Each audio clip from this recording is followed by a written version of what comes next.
প্রিয় ছাত্রছাত্রীরা, আজকে এই বিশেষ দিনে তোমরা ঘরে বসে থেকে এই ক্লাসগুলি দেখতে পাচ্ছ। তোমরা জানো একটি কঠিন পরিস্থিতির মোকাবেলা আমরা সবাই ঘরে বসে করছি। করোনা ভাইরাসের পরিস্থিতিতে গোটা বিশ্বের সাথে তোমরা একই সঙ্গে লড়াই করছো, এই জন্য তোমাদের অভিনন্দন। আমি আব্দুল জব্বার, বংশিয়ারি হাই স্কুলের অঙ্কের শিক্ষক। তো তোমাদের জন্য আমি আজকে ক্লাস 9-এর নবম শ্রেণীর একটি অধ্যায় রাশি বিজ্ঞান, এই রাশি বিজ্ঞান নিয়ে আলোচনা করব। বর্তমান দিনে খুবই প্রাসঙ্গিক একটি সাবজেক্ট রাশি বিজ্ঞান। তো অনেকের কাছে এটা খুব দুর্বোধ্য, খুব কঠিন মনে হয়। আমি চেষ্টা করব সহজভাবে এটি উপস্থাপন করবার। তো প্রথমেই আমি একটু বলে নিই, রাশি বিজ্ঞান এই সাবজেক্টটার বিস্তার অনেক বেশি। তো ক্লাস 9-এর প্রথমেই তোমরা রাশি বিজ্ঞানের প্রথম অধ্যায় করতে যাচ্ছ। তো এখানে আমাদের কিছু তথ্য মানে, যেমন ধরো তোমরা ক্লাসের নম্বরের সঙ্গে বেশ পরিচিত। তোমরা ক্লাসে কে কত নম্বর পাচ্ছ, যেমন প্রথম সেমিস্টারে ক্লাস 40-এর মধ্যে অনেকে হয়তো 20 পাচ্ছ, অনেকে 30 পাচ্ছ, অনেকে 35 পাচ্ছ, অনেকে 40 পাচ্ছ। তাই একটা ক্লাসে বিভিন্ন ছাত্র বিভিন্ন রকম নম্বর পাচ্ছে। তো এই নম্বরগুলোকে আমরা যদি এক একভাবে লিখে রাখি, তাহলে নম্বরটা দেখতে অনেকটা এই রকম লাগবে। তোমরা লক্ষ্য করবে এখানে এই রকম লাগবে। আমি এখানে 40 জনের প্রাপ্ত নম্বরের তালিকা এখানে লিখে রেখেছি। একটা পরীক্ষায় 40 জনের, অর্থাৎ 50-এর মধ্যে একটা পরীক্ষা হয়েছিল, সেই পরীক্ষায় কে কত নম্বর পেয়েছে সেটা এখানে লেখা আছে। তো এটাকে বলা হচ্ছে কাঁচা তথ্য। কাঁচা তথ্য মানে হলো অবিন্যস্ত তথ্য, সাজানো। এটাকে সাজাতে হবে, বিন্যাস করতে হবে, সাজাতে হবে। এই সাজানোটাই প্রাথমিক পর্যায়ে রাশিবিজ্ঞানের প্রথম ক্লাস। তার আগে একটু বলে নিই, বিচ্ছিন্ন চল এবং অবিচ্ছিন্ন চল সম্বন্ধে একটু ধারণা থাকলে ভালো হয়। বিচ্ছিন্ন মানে হলো একটি নির্দিষ্ট জায়গাতে কিছু চলরাশির মান পাওয়া যাবে, কিন্তু অন্য জায়গাতে পাওয়া যাবে না। বিচ্ছিন্ন চলের উদাহরণ হিসেবে আমরা বলতে পারি যে আমাদের দেশে নদীর এটা একটা বিচ্ছিন্ন চল, কারণ নদী একটা হতে পারে, দুটো হতে পারে, কিন্তু 1.5, 1.4 বা অর্ধেক নদী, আড়াইটা নদী, এটা শুনতে নিশ্চয়ই একটু হাস্যকর লাগছে, এটা সম্ভব নয়। কিন্তু আমরা যদি একটা ছাত্রের বয়স বলি, যেমন ধরো তোমাদের ক্লাস 9-এ কারো বয়স 50 বছর, কারো 50.5। তো বয়সটা আমি ভুল বললাম, এটা ওজন হবে। কারো ওজন 50 কেজি, কারো ওজন 50.1 কেজি, 50.2 কেজি, অর্থাৎ প্রত্যেকটা বিন্দুতেই কারো না কারো ওজন পাওয়া সম্ভব। এই সমস্ত চলগুলো হলো কন্টিনিউয়াস চল, অবিচ্ছিন্ন চল। তো এই চলের সাথে রাশিবিজ্ঞানের একটা বিশেষ সম্পর্ক আছে, পরবর্তীতে আমরা লক্ষ্য করবো। এটা ক্লাস 9-এ সেভাবে আমাদের গুরুত্বপূর্ণ নয়।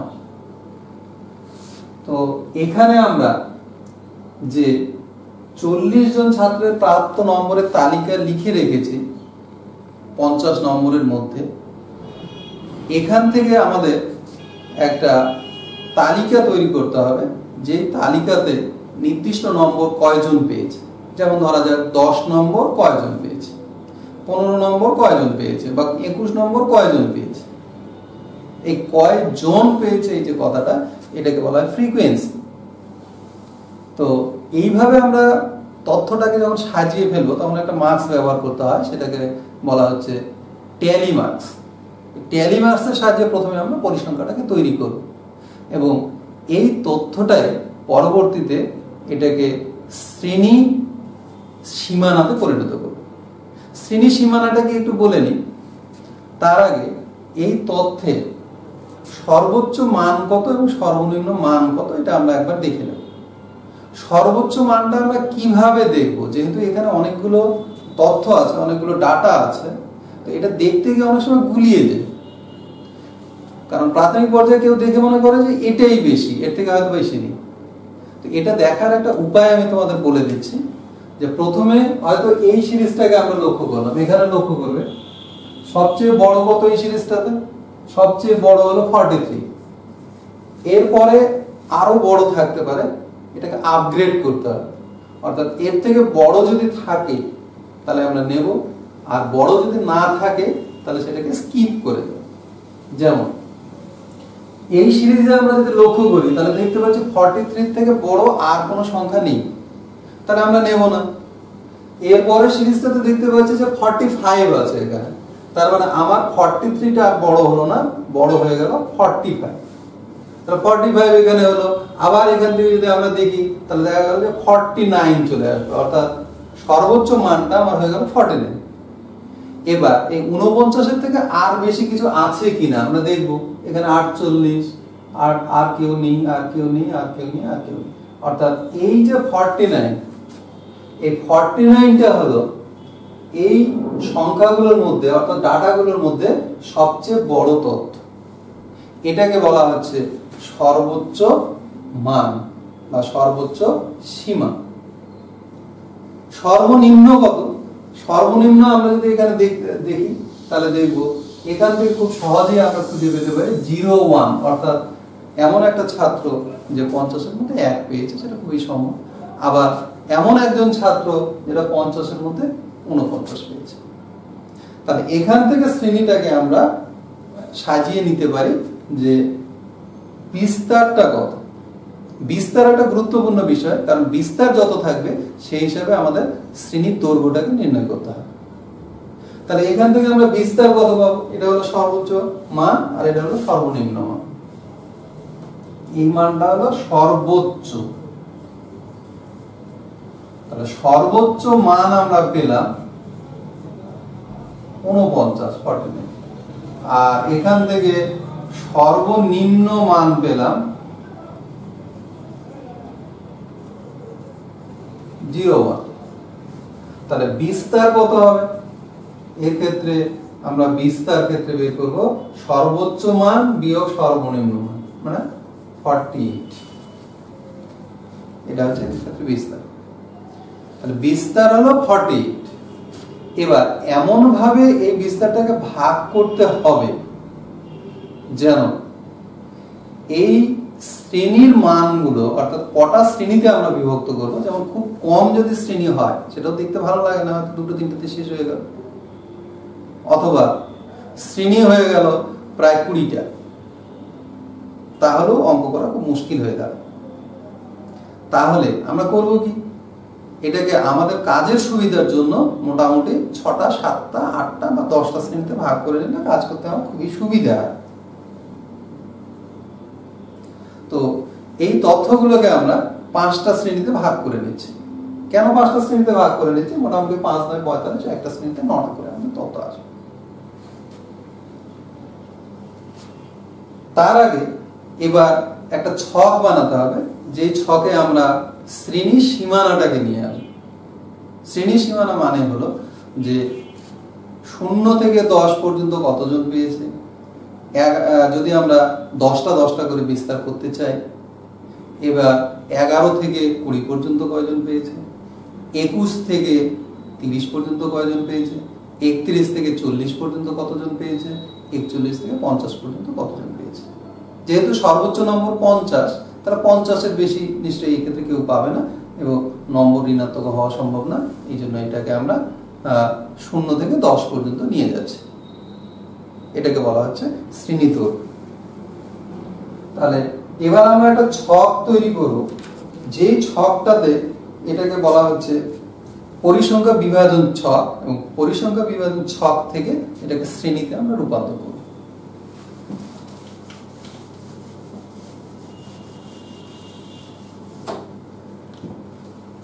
আচ্ছা, তাহলে এটাকে আমরা বললাম কয়টা? 5টা শ্রেণীতে ভাগ করে নিচ্ছে। প্রথমটাকে আমরা এটাকে বলছি শ্রেণী। এটা প্রথমে আসছে শ্রেণী, শ্রেণী। তারপর ট্যালি মার্ক। ট্যালি মার্ক মানে হলো ওই যে আমরা 1 থেকে 10 পর্যন্ত গুনবো, কয়জন আছে আমরা যদি একটা মার্কিং করি, ট্যালি মার্কটা তোমাদের ক্লাস 8এই ছিল, অতএব ট্যালি মার্ক যারা ভালো করে লক্ষ্য করেছে তারা অনেকে হয়তো বুঝতেও পারবে যে ট্যালি মার্কটা কি। তাহলে এরপরে আসছে আমাদের tally mark. Tally mark, tally মার্কটা আসলে পরিসংখ্যান, কিন্তু ট্যালি মার্কটা আমরা যেহেতু একটা লাইন টেনে করি, দাঁড়ের মতো লাইন টেনে করি, সেখান থেকে বোঝা যায় না, তো পরিসংখ্যানটা একটা সংখ্যা দিয়ে আমরা এখান থেকে লিখে রাখি ট্যালি মার্ক। তারপর আসছে পরিসংখ্যা, অর্থাৎ এই সীমানার মধ্যে কতগুলো নম্বর আছে এটাকে বলা হচ্ছে পরিসংখ্যা। এই পর্যন্ত আমাদের এই ছকটা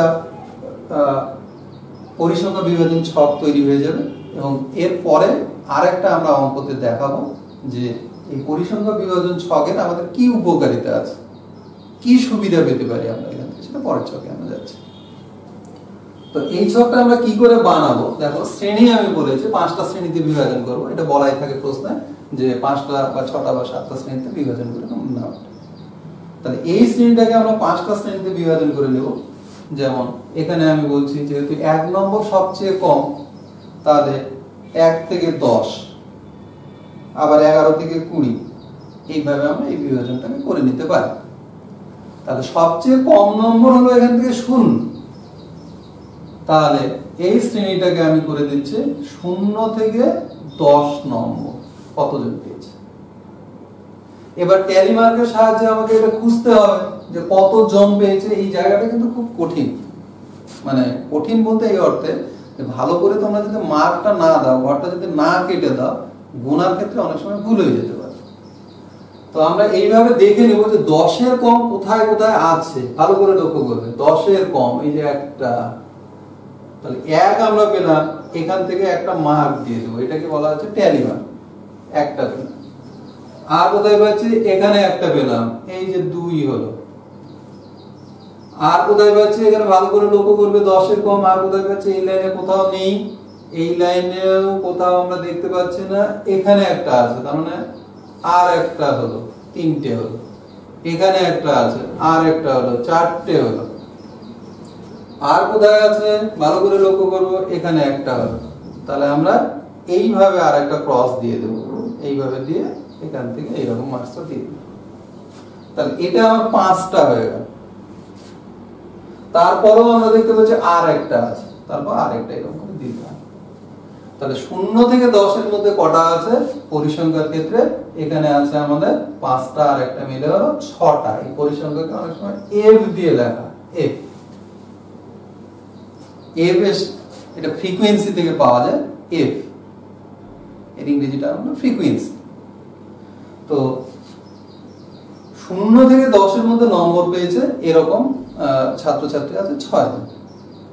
এবার আমরা দেখব এর পরবর্তীতে, অর্থাৎ 10-এর মধ্যে আর কেউ নেই, তাহলে এবার চলে যাব আমরা এখানে। এবার এটাই এখান থেকে নিয়ে আসবো, 10 থেকে 20 এরকম কতজন আছে। 10 থেকে 20 কতজন, 10 থেকে 20। এবার আমরা যদি আবার ভালো করে এখানে লক্ষ্য করি, তাহলে এখানে আমরা দেখতে পাবো যে 20-র কম কোথায় আছে। এই লাইনে একটা আছে, এই যে একটা 11, একটা, দুটো, এরকম করে মার্ক দিয়ে দিতাম, দুটো, 3টে, এখানে 3টে দিলাম, এখানে একটা দিলাম, 4টে দিলাম, 4টে, 4টে, 4টে। 20-র কম ভালো করে লক্ষ্য করতে হবে, কিন্তু ভুল হয়ে যেতে পারে। 20-র কম, এই আর দুটো, একটা এখান থেকে একটা এখানে চলে আসলো। 20-র কম, 20-র কম, আর একটা পেয়েছি 20-র কম, 20-র কম, আর একটা পেয়েছি এখান থেকে, এই যে।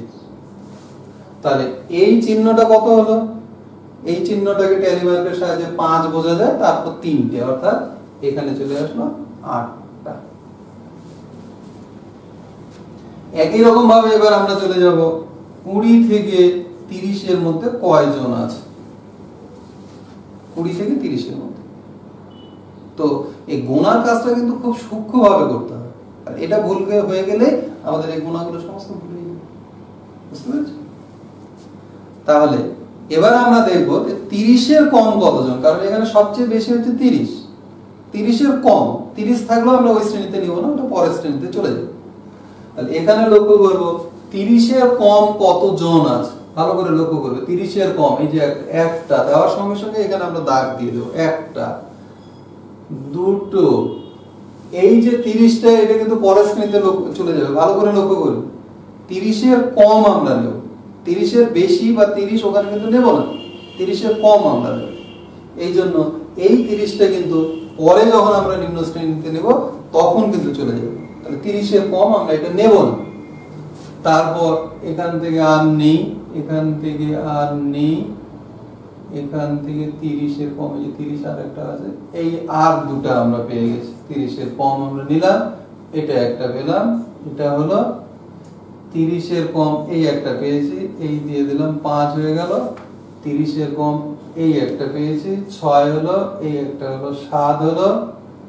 30-এর কম, 30-এর কম, 30-এর কম, আর এখান থেকে পাওয়া গেল না। 30-এর কম এই একটা, এই একটা, তাহলে 5 আর 3 8। আরো ভালো করে একবার দেখে নিই যে 30-এর কম কোথাও ছাড়া পড়লো নাকি, সেটা পরের সীমানাতে আমাদের চলে যাবে। 30-এর কম ভালো করে লক্ষ্য করতে হবে, এটা 30, এটা 30-এর কম, 30-এর কম, 30-এর কম আর কোথাও নেই। তাহলে হয়ে গেল এটা, তাহলে 5টা 3, এটাও হলো 8টা। ঠিক আছে, এবার আমরা পরের শ্রেণীতে চলে যাই। পরের শ্রেণীতে হলো 30 থেকে 40, এই সংখ্যাটা কোথায় আছে। একটা বিষয় ভালো করে লক্ষ্য করবে যে আগেও কিন্তু আমাদের 30 ছিল, তাহলে 30টা আমরা কোথায় নেব। 30টা সবসময় কিন্তু নিম্ন শ্রেণীতে নিতে হয়, ঊর্ধ্ব শ্রেণীতেও 30 থাকলে সেটা 30-এর কম। তাহলে এবার আমরা 30 বা 30-এর কম এখান থেকে নেব। তাহলে 40-এর কম, এই 34 একটা আমরা পেয়েছি, একটা, এটা এবার নিয়ে নেব, আগে নিয়ে আমরা দুটো, তারপর এখান থেকে থাকবে না, 40টা আমরা পরের শ্রেণীতে নেব, 30টা এবার নিয়ে নেব, এখানে আর নেই, এখান থেকে দুটো আছে, তার মানে একটা নিলাম, আর এখান থেকে কেটে দিলে দুটো নেওয়া হয়ে গেল। 41টা নেব না, এটা পরের শ্রেণীতে যাবে, এখানে 49, এখানে একটা 32, একটা, দুটো, তাহলে 5 আর 2 হলো 7টা। তাহলে এই যে 30 থেকে 40 নম্বর পেয়েছে, এইরকম সংখ্যা হলো 7 জন।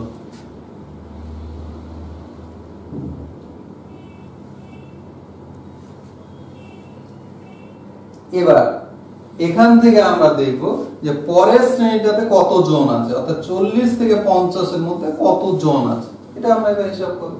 তাহলে এবার এখান থেকে আমরা দেখি 1 2 3, তিনটা আমার চলে আসলো।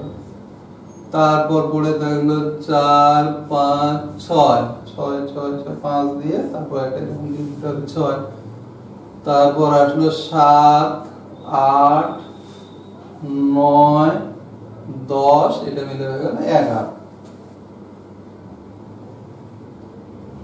তাহলে এখানে আমাদের পরিসংখ্যাতে এটা চলে আসবে, এখানে 5 2 3 4 5, তারপর আরেকটা, অর্থাৎ 11। এবার এটা আমরা যোগ করব, অর্থাৎ যে পরিসংখ্যাগুলো পেলাম এটা আমাদের ঠিক আছে কিনা, এটা খুবই গুরুত্বপূর্ণ। কারণ কতজন ছাত্রের আমরা শুরু করেছিলাম, 40 জন ছাত্র। এবার দেখে নিতে হবে সেই 40 জন ছাত্রটা আমার এখানে ঠিক আছে কিনা। তাহলে 7 আর 8 8 8 8 8 8 8 16 16 16 আর 24 24 আর 6 30 0 আগে 3 3 আর আগে 4, 40 চলে আসে। তাহলে এই যে ছকটা আমরা পেলাম, এই ছকটাকে আমরা বলছি পরিসংখ্যা বিভাজন ছক। প্রাথমিক পর্যায়ে এইটুকুই আমাদের থাকে, পরিসংখ্যা বিভাজন ছক। ঠিক আছে, তাহলে অবিন্যস্ত ডাটা থেকে প্রথমে এটাকে বিন্যস্ত করে নিতে হয়, বিন্যস্ত করে নিয়ে সেখান থেকে কি করে আমরা একটা পরিসংখ্যা বিভাজন ছক তৈরি করব সেটা আমি দেখাবো। এরপরে আরেকটা প্রশ্নে আমি যাব, সেটা হলো এই যে ছকটা আমরা পেলাম, এই ছক থেকে আমরা কি করে বলতে পারবো যে কতজন ছাত্রের নম্বর 20 থেকে কম। কতজন ছাত্রের নম্বর 30-এর থেকে কম, কতজন ছাত্রের নম্বর 40-এর থেকে কম। এই যে কম কম কথাটা বলছি, 10-এর কম, 0-এর কম, 30-এর কম, 40-এর কম, 50-এর কম, কতজন ছাত্র এর কম। এই যে কম কথাটা বলা হচ্ছে, এটাকেই বলা হচ্ছে ক্ষুদ্রতর পরিসংখ্যান, কিউমুলেটিভ ফ্রিকোয়েন্সি বলা হয়, ক্ষুদ্রতর কিউমুলেটিভ ফ্রিকোয়েন্সি। এখান থেকে আমরা বুঝতে পারবো যে কতজন ছাত্র কত নম্বরের কম পেয়েছে। এটা করতে গেলে আর একটা ছক আমাদের বানাতে হবে। আমি এটা একটু মুছে দিয়ে, যেহেতু উপরের তথ্যটা আমাদের আর কোনো কাজে লাগবে না, এই তথ্যটা মুছে দিয়ে আর একটা ক্ষুদ্রতর পরিসংখ্যা বিভাজন ছক আমি করে দেখাচ্ছি। ঠিক আছে, একটু অপেক্ষা করো, আমি বোর্ডটা মুছে নিয়ে এখান থেকে কি করে ছকটা বানাতে হয় সেটা আমি দেখাচ্ছি।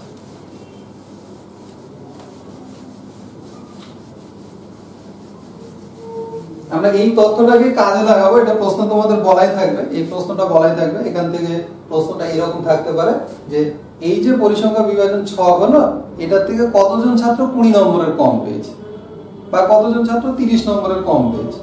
এই পরিসংখ্যা বিভাজন কম বা এর কম এটা করার জন্য আমরা একটা ছক বানাবো। বই থেকে আমরা এটা পেতে পারি। তো এটাকে এবার আমরা শ্রেণীর সীমানাটাকে যেটা লিখবো, শ্রেণীর সীমানা, এটা আমাদের চলে আসবে এর কম এই অর্থে লেখার মতো। যেমন এখান থেকে আমরা বলতে পারি 0 এর কম, 0 এর কম এটা কতজন পেয়েছে সেটা আমরা হিসাব করব। এরপরে চলে আসবো 20 এর কম, এই যে এখান থেকে তাহলে চলে আসবে 10 এর কম, তারপর 20 এর কম, তারপর 30 এর কম, তারপর চলে আসবে 40 এর কম। এরপর কত হবে বলো তো? 50 এর কম। 50 এর কম কতজন পেয়েছে সেটা চলে আসবে। এবার একটা বিষয় লক্ষ্য করলে তোমরা ভালো করে বুঝতে পারবে যে 50 এর কম কতজন পেয়েছে। সবাই তো 50 এর কম, তাই না? 50 নম্বর কি কেউ পেয়েছে, কেউ পায়নি। তাহলে 50 এর কম যেটা হবে সেটা সবাই, কিন্তু 40 এর কম আর সবাই হবে না। কারণ 40 এর কম যারা, তারা একটু বেশি হয়ে গেছে সংখ্যাটা, যারা 49 পেয়েছে, 45 পেয়েছে, 47 পেয়েছে, তারা কিন্তু এখানে ওই 50 এর কমে আসবে না, তারা আবার 40 এর বেশিতে আসবে। তাহলে এই সংখ্যাটাকে আমরা এইভাবে সাজাতে পারি। দেখো 0 এর কম কেউ কি পেয়েছে? কেউ কি 0 এর কম পাওয়া সম্ভব না। তাহলে 0 এর কম কেউই পায়নি, অর্থাৎ 0 জন পেয়েছে। গণিতের ভাষায় এটা একটা মজার কথা, এটা পেয়েছে 0 জন, মানে কেউই পায়নি। তাহলে 10 এর কম, এটাকে আমরা বলি ক্ষুদ্রতর সূচক, ক্ষুদ্রতর সূচক। ক্ষুদ্রতর সূচক এটা অবশ্যই ক্রমযৌগিক পরিসংখ্যা, এই কথাটা লেখা হয় না। ক্ষুদ্রতর সূচক ক্রমযৌগিক পরিসংখ্যা, কথাটা অনেক বড়। ক্ষুদ্রতর সূচক ক্রমযৌগিক পরিসংখ্যা। ক্রমযৌগিক অর্থাৎ ক্রমাগত যোগ করে যেতে হবে, এই জন্য ক্রমযৌগিক বলা। 0 এর কম কেউ পায়নি, তাহলে 0 এর কম এই ঘরটাতে চলে আসবে 0। এখানে এটা আসবে শ্রেণীর সীমানা, একটু আমার ইয়ে হয়েছে, এটা এই ঘরে চলে আসবে, তারপরেরটা আমি এই ঘরে লিখব। তাহলে এটা হচ্ছে শ্রেণী সীমানা। শ্রেণী সীমানা এটা যেহেতু মুছলাম না, এটা আমাদের একটু কাজে লাগবে, এই জন্য মুছলাম। শ্রেণী সীমানা। আর এটা হলো ক্ষুদ্রতর সূচক ক্রমযৌগিক সংখ্যা, 0 এর কম কেউ পায়নি, ওই জন্য 0। এবার 10 এর কম কতজন পেয়েছে আমরা যদি লক্ষ্য করতে চাই, 10 এর কম কতজন, তাহলে 10 এর কম কতজন, এই তো আমরা দেখতে পাচ্ছি 0 থেকে 10 এর মধ্যে কতজন পেয়েছে, 6 জন। তাহলে 6 জন যে ছাত্রছাত্রীরা, তারা পেয়েছে 10 এর কম। তোমরা ভালো করে দেখলে গুনতেই লক্ষ্য করতে পারবে, 1 পেয়েছে, 3 পেয়েছে, 2 পেয়েছে, 7 পেয়েছে, তারা 10 এর কম। তাহলে এই যে এখান থেকে আমরা এবার চলে আসবো, এটা আসবে 6। তবে এই ছকটা লেখার জন্য আর একটা ঘর আমাদের এখানে দরকার ছিল, যেটা আমি স্কিপ করে চলে আসছি এটা বড় করার জন্য। তাহলে এখানে আমাদের আর একটা ঘর নিতে হবে, সেটা হলো পরিসংখ্যা, এই পরিসংখ্যাটা এখানে আসবে। পরিসংখ্যা, পরিসংখ্যাটাকে বলা হয় ফ্রিকোয়েন্সি। পরিসংখ্যা বা ফ্রিকোয়েন্সি।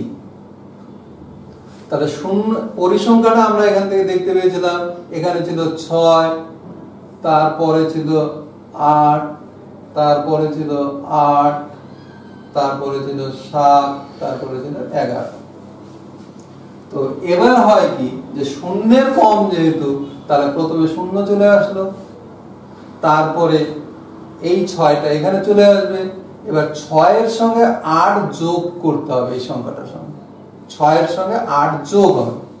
তাহলে 6 যোগ 8 কত হলো? এটা 14। অর্থাৎ পরপর সংখ্যাগুলো যোগ হয়ে যাবে। এই জন্য এটাকে বলা হচ্ছে ক্রমযোগী পরিসংখ্যা। তাহলে 14 পরে কত হবে? এই 8 যোগ হয়ে গেছে, আর একটা 8 যোগ হবে, 14 আর 8 22। তারপরেরটা কত হবে? 22 এর সঙ্গে 7 যোগ হবে, 22 সাথে হলো 29। তারপরে 29 এর সঙ্গে যোগ হবে পরের পরিসংখ্যাটা 11, সেটা হলো 40। তাহলে এটা করে আমাদের কি লাভ? ক্ষুদ্রতর পরিসংখ্যা আমরা বের করলাম, তাতে আমার কি লাভ? ক্ষুদ্রতর পরিসংখ্যার এটাই আমাদের লাভ হলো যে এখান থেকে আমাকে যদি বলে যে বলতো কতজন ছাত্র 20 নম্বরের কম পেয়েছে, আগের যে ছকটা ছিল সেই ছকটাকে আমি যদি আবার গুনতে চাই যে 20 কম কত, 20 কম 18 কেউ পেয়েছে, কেউ 17 পেয়েছে, কেউ হয়তো 2 পেয়েছে, কেউ হয়তো 1 পেয়েছে, অনেক সময় দরকার, সেই সময় আমার দিতে হচ্ছে না। আর এখানে তো মাত্র আমরা 40টা নম্বর নিয়েছি। এবার তোমরা ভাবো তো যখন সংখ্যাগুলো অনেক বেশি হবে, যেমন আমাদের দেশের লোক সংখ্যা 130 কোটি, এই যে জনসংখ্যা হয়, তখন জনগণনার ফলে কতগুলো পরিবারের আয় এত নিচে, কতগুলো পরিবারের আয় এতর উপরে, কত বড় সংখ্যাটা, সেই সংখ্যাটা গোনা সম্ভব না। তাহলে সেই সমস্ত ক্ষেত্রে জনগণনা বা কোনো একটা সমীক্ষা করা হচ্ছে, সেখানে এই তথ্যগুলো ব্যবহার করা। যে প্রসঙ্গে আমি বলছিলাম যে এই যে আমি বললাম যে 20 কম পেয়েছে কতজন, এই যে দেখে না কতজন? 14 জন। তাহলে এখান থেকে প্রশ্ন করলে খুব সহজেই পাওয়া যাবে। প্রশ্নটা হলো যে 20 কম কতজন পেয়েছে, কতজন ছাত্র পেয়েছে? 20 কম কতজন ছাত্র পেয়েছে? পরিষ্কার তোমরা এবার ছকটা দেখেই বলতে পারবে স্যার এটা কত? 14, যে কেউ বলে দিতে পারবে। ঠিক আছে। আবার আমি যদি বলি যে 30 এর কম কতজন পেয়েছে, 30 এর কম অবশ্য লেখাও আছে ওই প্রান্তে, এবার যে কেউ উত্তরটা বলে দিতে পারে স্যার 30 এর কম, 30 এর কম এখানে 22 জন পেয়েছে। হ্যাঁ, তাহলে এই ছকটা থেকে কত সুন্দরভাবে আমরা এই পরিসংখ্যানগুলো বলে দিতে পারছি। তো ক্লাস 9-এ এই পরিসংখ্যান ছকটা আমরা এখান থেকে পেয়ে যাচ্ছি। এরপর তোমরা ছক দিকে একটু লক্ষ্য করবে যে 40 এর কম কতজন পেয়েছে, 50 এর কম কতজন পেয়েছে, খুব সুন্দরভাবে পেয়ে যাবে। এর আগেও বলেছি যে 50 এর কম তো সবাই পাবে, তাহলে 50 এর কম কতজন পেয়েছে? 40 জন পেয়েছে। তো এইভাবে ক্ষুদ্রতর সূচক এবং বৃহত্তর সূচকটা আমি আজকে আলোচনা করলাম না, সময় হবে না, আধ ঘন্টার একটা ক্লাসে দুটো বেশি করানো যায় না। তো ক্ষুদ্রতর সূচকের সাহায্যে আমরা কম সংখ্যাযুক্ত পেয়ে থাকি। 20 কম কত, 30 কম কত, 40 কম কত, এই সংখ্যাগুলো আমরা এখান থেকে পেয়ে যাব। এর পরবর্তীতে তোমরা যখন ক্লাস 10-এ উঠবে তখন দেখবে পরিসংখ্যার ছকটা আর একটু বেড়েছে, অর্থাৎ এর সাহায্যে আমরা কি কি করতে পারি সেগুলো তোমরা জানতে পারবে। যেমন গড় একটা ছোট শ্রেণীর ধারণা, ক্লাস 8-এ তোমরা গড়ের অঙ্ক করেছো। এই গড়ের অঙ্কগুলো আরো ব্যাপকতর অর্থে কি হতে পারে, গড়ের সাহায্যে আমরা কি করতে পারি, বা দেখা যায় যে গড়টা অনেক ক্ষেত্রে কাজে লাগছে না, তাহলে আমরা আর কি তথ্য ব্যবহার করলে এই রাশিমালা একটা সুন্দর ধারণা পেতে পারি। এই ধারণাগুলো আমরা পাবো। সেখান থেকে তোমরা গিয়ে দেখবে, সেখান থেকে মিন, মিডিয়ান, মড, এই অঙ্কগুলো তোমরা পাবে। মিন মানে হচ্ছে গড়, মিডিয়ান মানে হচ্ছে মধ্যমান, মোট মানে হচ্ছে সংখ্যাগুরু মান, এই জায়গাগুলো তোমরা পেয়ে যাবে। তো ঠিক আছে, এই তথ্যটাকে আমরা আরেকবার দেখে নিই। অর্থাৎ এখানে আমরা প্রথমে আসলাম যে কোন একটা শ্রেণীতে 40 জন ছাত্রের ছিল, ছাত্রদের প্রাপ্ত নম্বরটা কত নম্বর কতজন পেয়েছে, 0 থেকে 10 কত, 10 থেকে 20 কত, 20 থেকে 30 কত, 30 থেকে 40 কত, 40 থেকে 50 কত, সেটা একটা পরিসংখ্যান বিভাজন ছকে আমরা করে নেব, যেটা আমার এখানে আছে। এটা আলাদা অঙ্ক, তারপর এটা আলাদা অঙ্ক। তো এই পরিসংখ্যান বিভাজন ছকটা যখন হয়ে গেল, ক্লাসের ক্ষেত্রে আমাদের এখানে অঙ্কটা শেষ। এরপর এই তথ্য নিয়ে আমরা আরেকটা অঙ্কে গেলাম, সেটা হচ্ছে ক্ষুদ্রতর ক্রমযৌগিক পরিসংখ্যান, কিউমুলেটিভ ফ্রিকোয়েন্সি। এটা নিয়ে আমরা খুব সুন্দরভাবে পেয়ে গেলাম। তো পরবর্তীতে তোমরা এখানে আমি লিখে দিয়েছি 30-এর কম কতজন, 40-এর কম কতজন, এটা খুব সুন্দরভাবে পেয়ে যাবে। ঠিক আছে, ধন্যবাদ।